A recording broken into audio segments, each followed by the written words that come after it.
Entonces, fíjense, dice, determina el valor de la integral, esta que vamos a ver a continuación, donde la región es la que está escrita ahí abajo.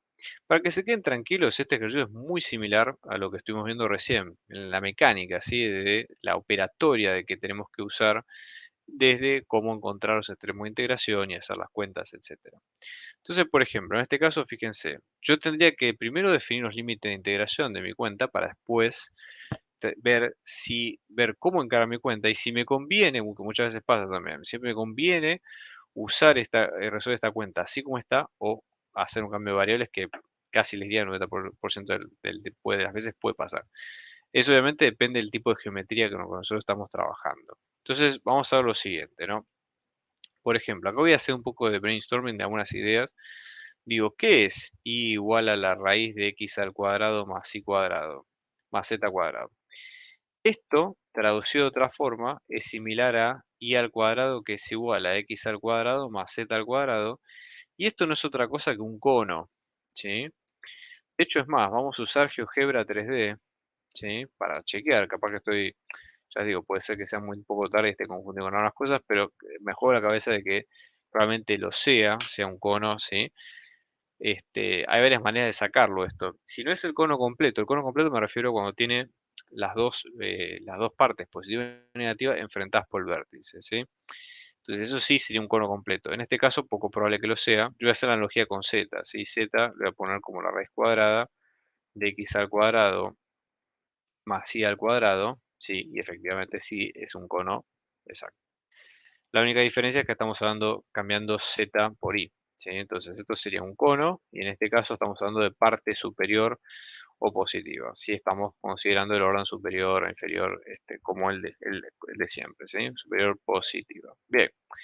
Después tenemos, ¿qué otra cosa tenemos en este caso? Bueno, tenemos esto otro, x al cuadrado más y al cuadrado es menor o igual a 1.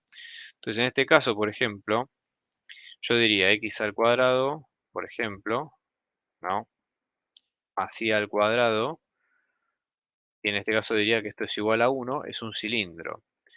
Entonces tenemos el cilindro y la parte dentro del cono. Fíjense que acá hay algo bastante llamativo. Esto es bastante similar a lo que estamos calculando nosotros. Un cono, un cilindro dentro de un cono.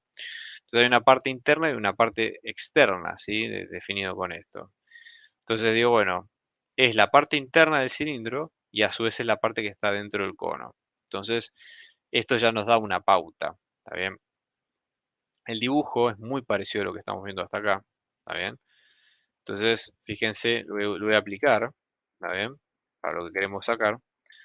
Obviamente que haciendo la extrapolación como corresponde, pero en este caso no es menor. Entonces diría que iba a estar entre 0 y el cono, que es la parte superior, pero delimitado por esto. Entonces, vamos a hacer la intersección, ¿sí? Entre y, que es igual a la raíz de x al cuadrado más z al cuadrado, con que x al cuadrado más z al cuadrado me queda igual a 1. Entonces digo que y es la raíz de 1, o sea que y va a valer 1, ¿sí? O sea, 1, ¿qué es 1? 1 es esta capa que está acá en el primero, este plano constante que está en el medio, ¿sí? Que yo lo estoy viendo de canto. Pero si lo igualo, ¿sí? Voy a tener ese círculo que veo ahí. Entonces mi región diría, si tengo que poner mi dominio, que ahora mi dominio va a estar en términos de x, z, y por lo tanto el eje y va a ser un eje que sale en sentido positivo, este es el eje y que sale fuera de la hoja, ¿de acuerdo? Entonces en ese caso, ¿qué voy a tener? Acá tengo un círculo de centro 0, 0 y radio 1, ¿sí? Que es la geometría que acabamos de definir recién. Entonces en este caso tengo círculo de centro 0, 0 y radio 1, ¿sí? Porque es la única limitación que tengo. Y después tengo las partes superior e inferior. Entonces en este caso, bueno, esto tiene geometría o sería bastante cómodo, bastante práctico si lo puedo trabajar con simetría cilíndrica y usar coordenadas cilíndricas, porque la propia geometría me lo facilita, ¿sí? Entonces voy a hacer un cambio de variables o de coordenadas, ¿sí? Cilíndricas, cambio de variables o coordenadas cilíndricas, ¿sí? Pero esto ya les digo, es porque la geometría del objeto así me lo recomienda, ¿está bien? Entonces voy a decir, pero obviamente que tienen que tener cuidado porque en este caso estoy hablando, ¿sí? Solamente estoy cambiando las variables de X y de Y, ¿sí? O sea, estoy cambiando los nombres, ¿ok? Entonces, en este caso me queda, diría, por ejemplo, ¿no? Que X me va a quedar como ρ o R, ¿sí?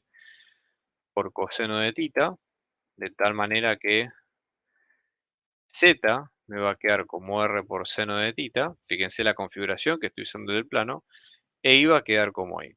Y en este caso el jacobiano, ¿sí? Que es, ya les digo, la matriz de derivadas parciales, me va a quedar como R, igual que en las coordenadas de siempre. ¿Está bien? Y en este caso, x al cuadrado más z al cuadrado me queda como r al cuadrado. ¿Está bien?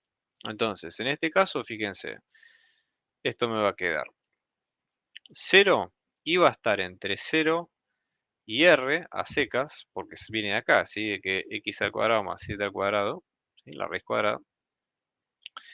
Voy a tener que en este caso r va a estar entre 0 y 1 porque es todo el círculo, y tita va a estar entre 0 y 2pi porque también es todo el círculo. Y cuando voy a reemplazar en mi integral, ¿sí?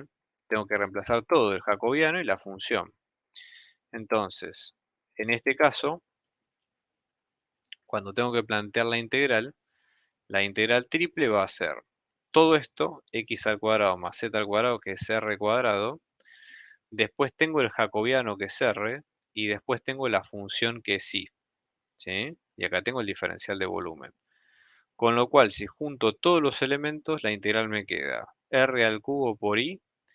Y acá voy a tener, fíjense, la integral de y entre 0 y r, ¿sí? Diferencial de y. Después voy a tener la integral entre 0 y 2pi de diferencial de tita.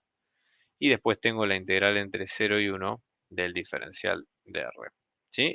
Ahí estaría planteado el volumen que me pide, no el volumen, porque yo no estoy calculando volumen, estoy calculando una integral de volumen, o sea, algo que está metido dentro de un volumen y estoy haciendo su sumatoria correspondiente, ¿sí?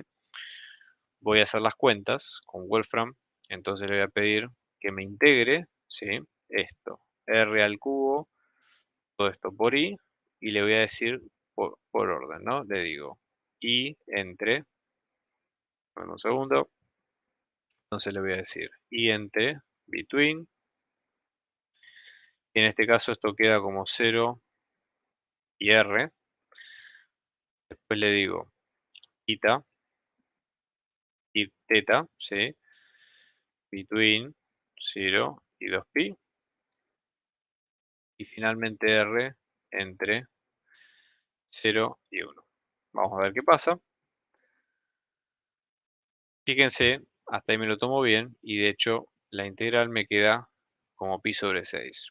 No sé si está bien, no sé si está mal porque no tengo la respuesta del problema, pero hasta ahora parece un planteo medianamente coherente o está armado de una forma lógica que permita poder calcular estas cuentas sin inconvenientes. ¿Ok?